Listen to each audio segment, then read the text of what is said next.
Ngayon naman ang unang weekend ng pagpapatupad ng mas pinahabang visiting hours para sa mga nakakulong sa PNP Custodial Center at kabilang na dyan sina Senator Bong Revilla at Jinggoy Estrada. Mula 2 araw, 6 na araw lang pwedeng dumalaw ang mga kaanak nila. Nakatutok live si JP Soriano. JP?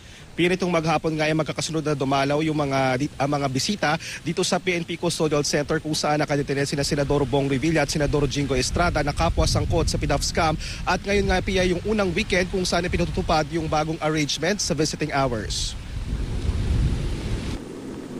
Bago magtanghalian, dumalaw kay Senador Bong Revilla ang asawang si Cavite Representative Lani Mercado.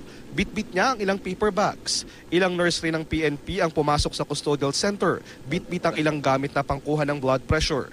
Sinilip din ni Chief Superintendent Marcelo Garbo Jr. kung maayos na naipatutupad ang visiting arrangement policy para sa mga high-profile detainee. Dati 2 araw lang pwedeng dumalaw sa PNP Custodial Center. Ngayon, 6 na araw na. Mula Martes hanggang Biyernes, mula 1:00 hanggang 5:00 ng hapon. Kapag Sabado at Linggo naman, 8:00 ng umaga hanggang 5:00 ng hapon ang dalaw. Ang bagong panuntunan ay alinsunod sa direktiba ni DILG Secretary Marojas.